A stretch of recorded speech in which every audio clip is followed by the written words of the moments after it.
Gary Sothard here. So what we're going to talk about this week is long irons. It's one of the toughest part of the game, trying to get that strike with a long iron. And what we'd sort of really recommend is putting a hybrid in the bag, you know, 1 or 2 hybrids, because, you know, hitting a 3, 4 and 5 iron is really difficult to get that strike. A couple of tips on how we sort of get the strike. So I'm going to hit a 4 iron here. So what I'm going to do in my setup position, you're going to get the ball position forward. So I would almost feel like it's almost up where I'd want a driver. I'm going to try and get a level sort of strike on it. I'm not really going to try and hit down. If I hit down too much with a 4 iron which hasn't got much loft, it just won't get in the air, and that's a bit of the problem. If you're really powerful, then you can strike down, you know, like the tour players, they'll be still striking down, but they've got the power to get the elevation. But for most amateurs, we need it forwards in the stance to create that sort of launch.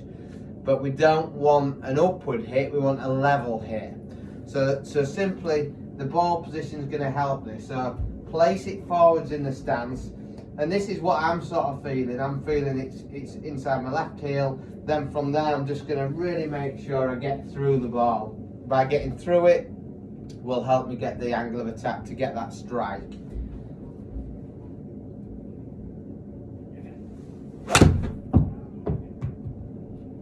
Strike was all right on that one.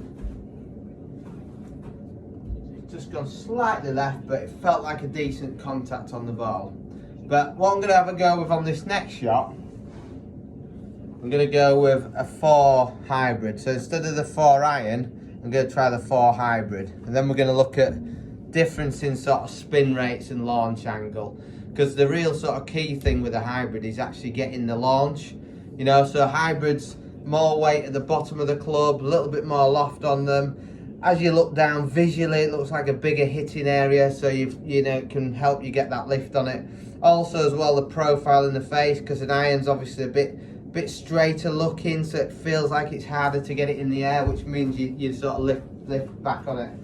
So we'll try the hybrid now, and straight away I'm looking down and I feel like it's going to be easier to hit just from the head profile, and again I'm going to keep it forwards.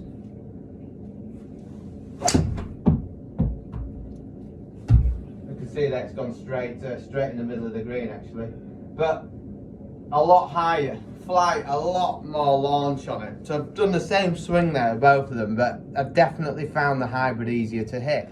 So we can see the overhead view there. The hybrid there is actually really good. It's on the middle of the green, and then the 4 iron just slightly left.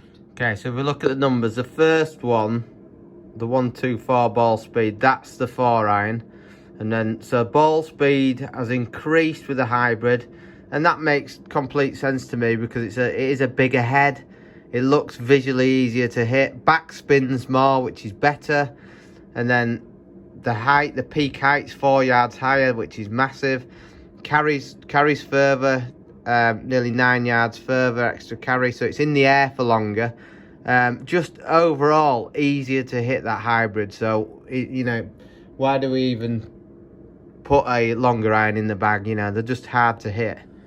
So it's not so much a swing tip this week, it's a bit of advice really. You know, if you're struggling with those long irons, come and test the hybrid out. You know, 5 hybrids for this golf course are absolutely brilliant because the par 3s are long, so getting that extra launch, extra backspin, and just visually they look a lot easier to hit. They do for me anyway, and I find that, you know, to hit a long iron consistently well is difficult. So this week it's mainly about, you know, make sure you've got at least 1 hybrid in the bag, if not 2, and then keep practicing. You know, if you want to try any of the hybrids, give us a shout. We can give you a demo once I have a hit of. Okay, thank you.